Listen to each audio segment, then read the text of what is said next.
Salut à tous et à toutes, c'est Rambo et on se retrouve aujourd'hui pour une nouvelle vidéo tuto.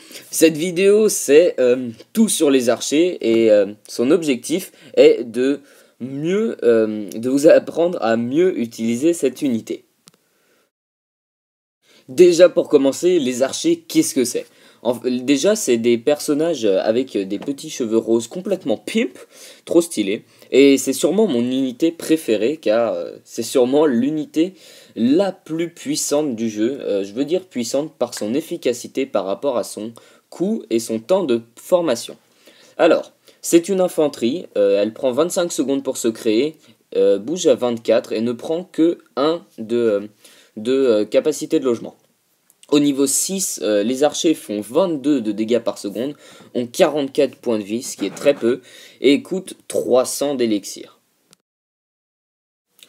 On va commencer par les points forts et les points faibles de cette unité. Alors, leur point faible, c'est qu'ils n'aiment pas trop se faire écrabouiller par des pierres. C'est vraiment pas trop leur truc, des pierres enflammées complètement métal. Non mais c'est assez... genre les pierres enflammées, obscures de la nuit, de l'enfer, des abysses profondes. Non, oui, elles sont très très très vulnérables aux dégâts de zone, comme les mortiers et les tours de sorciers. C'est vraiment leur problème, car les archers sont puissants, mais en fait en groupe. Et elles ne sont efficaces que en groupe. Toute seule. J'utilise du masculin et du féminin pour les qualifier, parce que c'est des filles et en même temps on dit un archer. C'est compliqué, il faut lancer un débat, c'est une polémique très importante. Cessons de dire des conneries, et vous pouvez voir que là j'essaye désespérément de détruire ces deux mortiers, et là c'est un parfait exemple. C'est l'exemple de malade pour vous prouver que cette troupe est vraiment très très très sensible aux dégâts de zone, car elle n'a que très peu de points de vie. Leur atout, c'est que ce sont des troupes à distance, et donc elles peuvent tirer au-dessus des murailles, puisque les murailles...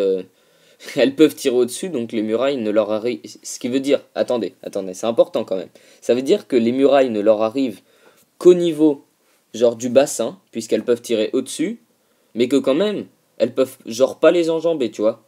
Elles peuvent pas. Oh putain, oh mon dieu, il m'arrive au bassin, je dois le détruire. C'est complètement con. Mais bon, non mais c'est vrai, c'est... Maintenant qu'on y réfléchit, voilà quoi. Alors là, je vais vous montrer comment obtenir des trophées très facilement grâce à ces archers.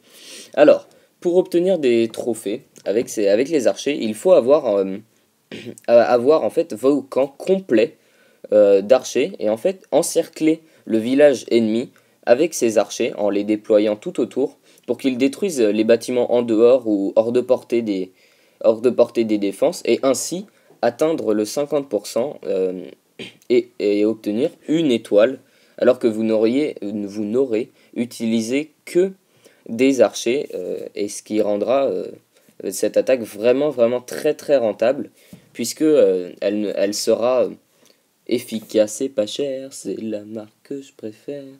J'arrête tout de suite. C'est la map. Et voilà. Vous pouvez voir que j'attaque un village assez facile quand même, puisque les défenses sont assez basses par rapport à mes troupes de niveau 6. Il n'y a que des mortiers de niveau 4 et des tours de sorciers de niveau 2, ce qui est vraiment pas terrible pour un hôtel de ville niveau 9. Encore quelqu'un qui a rushé son hôtel de ville. Il ne faut pas faire ça, il faut tout améliorer, enfin blablabla. Donc au final, j'arrive quand même à 54%, juste avec des archers, sans casse-briques. Pour moi, c'est un raid réussi.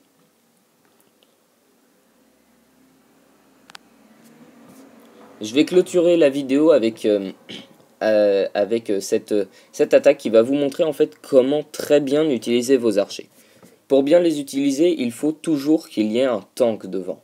En fait, le tank, c'est, si vous ne savez pas ce que c'est l'unité qui va prendre les dégâts à la place d'autres unités en fait. c'est sur ces unités, ou cette unité, que va se concentrer tous les DPS, et ainsi les autres unités derrière, donc les archers en l'occurrence, vont pouvoir faire les dégâts. Là j'utilise des géants. Au début je voulais utiliser des golems, un golem, mais ma caserne était en construction. J'étais oh crap, god damn it. Mais je me suis quand même replié sur les géants, qui sont plutôt l'une de mes troupes favorites aussi, puisqu'ils ont vraiment trop la classe, ils sont trop dark au niveau 6 et très très puissants.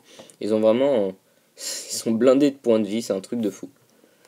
Alors, là, malgré cette composition assez cheapos, donc elle m'a coûté très peu cher, et donc juste des archers et des géants et des casse-briques, c'est oui une technique de farm comme une autre. Je vous la déconseille quand même, là j'ai plutôt bien réussi, même si à la fin, regardez, elles se font complètement défoncer par les dégâts de zone.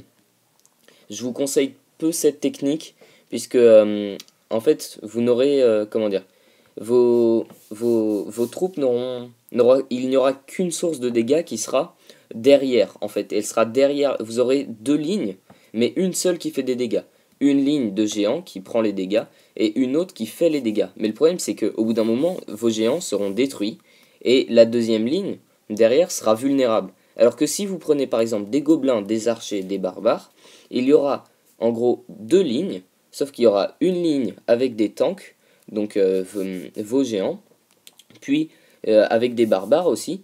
Derrière, il y aura la deuxième ligne avec les archers, et venant à la fin, lorsque vous aurez les ressources de disponibles, il y aura la première ligne qui sera maintenant composée de vos gobelins que vous aurez déployés, si vous jouez intelligemment, ce que je ne doute pas du tout.